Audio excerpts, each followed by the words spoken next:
ಕೋಲಾರ ಜಿಲ್ಲೆಯ ರಾಜಕೀಯ ವಲಯದಲ್ಲಿ ಕಾಂಗ್ರೆಸ್ ಶಾಸಕ ಕೊತ್ತೂರು ಮಂಜುನಾಥ್ ವಿರುದ್ಧದ ನಕಲಿ ಜಾತಿ ಪ್ರಮಾಣ ಪತ್ರ ಪ್ರಕರಣ ಮತ್ತೆ ಚರ್ಚೆಗೆ ಬಂದಿದೆ. ಜಾತಿ ಪ್ರಮಾಣ ಪತ್ರ ಸಿಂಧುತ್ವದ ವಿಚಾರ ನ್ಯಾಯಾಲಯದ ಹಂತಕ್ಕೆ ತಲುಪಿದ್ದು ಈಗ ಹೈಕೋರ್ಟ್ ಮಹತ್ವದ ತೀರ್ಪು ನೀಡಿದೆ. ಮೀಸಲು ಕ್ಷೇತ್ರದಿಂದ ಚುನಾವಣೆಯಲ್ಲಿ ಸ್ಪರ್ಧಿಸಲು ಪರಿಶಿಷ್ಟ ಜಾತಿಗೆ ಸೇರುವವರಿಗಾಗಿ ನೀಡಲಾಗುವ ಬುಡಗ ಜಂಗಮ ಜಾತಿ ಪ್ರಮಾಣ ಪತ್ರವನ್ನು ಬಳಸಿಕೊಂಡಿದ್ರು ಎಂಬುದು ಆರೋಪ. ಆದರೆ ವಾಸ್ತವವಾಗಿ ಅವರು ಬೈರಾಗಿ ಜಾತಿಗೆ ಸೇರಿದವರು ಎಂಬುದು ದೂರುದಾರರ ವಾದ. ಇದೀಗ ಈ ಬಗ್ಗೆ ಮತ್ತೆ ಹೈಕೋರ್ಟ್ ತೀರ್ಪು ನೀಡಿದೆ. ಸಲ್ಲಿಸಿದ್ದ ರಿಟ್ ಅರ್ಜಿಯನ್ನು ವಜಾಗೊಳಿಸಿದೆ. ಈ ನಕಲಿ ಜಾತಿ ಪ್ರಮಾಣ ಪತ್ರ ಪ್ರಕರಣ 2013ರಲ್ಲೇ ಸದ್ದು ಮಾಡಿತ್ತು. ಅಂದು ಮುಳಬಾಗಿಲು ಕ್ಷೇತ್ರದಿಂದ ಕೊತ್ತೂರು ಮಂಜುನಾಥ್ ಆಯ್ಕೆಯಾಗಿದ್ರು. ಆ ಸಮಯದಲ್ಲೇ ಅವರು ಬಳಸಿದ ಜಾತಿ ಪ್ರಮಾಣ ಪತ್ರ ನಕಲಿ ಎಂದು ಆರೋಪಗಳು ಕೇಳಿಬಂದವು. ನೀವು ಸಣ್ಣ ಆಗ್ಬೇಕಲ್ವಾ? ಅದು ಒಂದು ಉತ್ತಮ ಆಹಾರದಿಂದ ಸಣ್ಣ ಆಗ್ಬೇಕಲ್ವಾ? ಪ್ರತಿದಿನ ನಮ್ಮ ಜೀನಿ ಸ್ಲಿಮ್ ನ ಯೂಸ್ ಮಾಡಿ ಯಾವುದೇ ಸೈಡ್ ಎಫೆಕ್ಟ್ ಇಲ್ದಂಗೆ ನೀವು ಸಣ್ಣ ಆಗ್ತೀರಾ.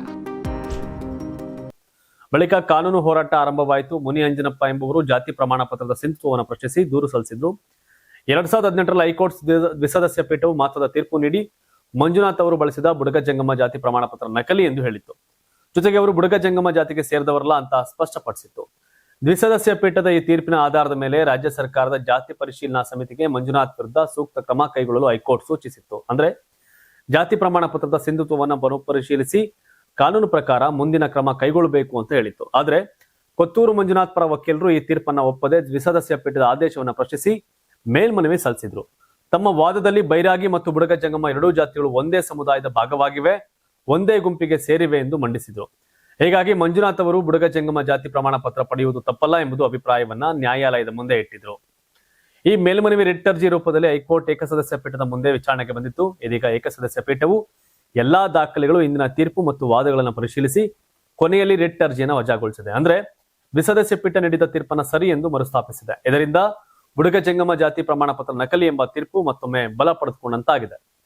ಈ ತೀರ್ಪಿನಿಂದ ಕೊತ್ತೂರು ಮಂಜುನಾಥ್ಗೆ ರಾಜಕೀಯ ಮತ್ತು ಕಾನೂನು ಮಟ್ಟದಲ್ಲಿ ಸಂಕಷ್ಟ ಎದುರಾಗಿದೆ.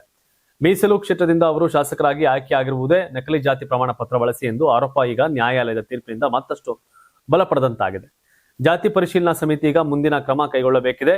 ಕಾನೂನು ಪ್ರಕಾರ ನಕಲಿ ಜಾತಿ ಪ್ರಮಾಣ ಪತ್ರ ಬಳಕೆ ಸಾಬೀತಾದರೆ ಸಾರ್ವಜನಿಕ ಹುದ್ದೆ ಕಳೆದುಕೊಳ್ಳುವ ಸಾಧ್ಯತೆ, ಅಪರಾಧ ಪ್ರಕರಣಗಳು ಸೇರಿದಂತೆ ಹಲವು ಪ್ರಕರಣಗಳು ಎದುರಾಗಬಹುದು.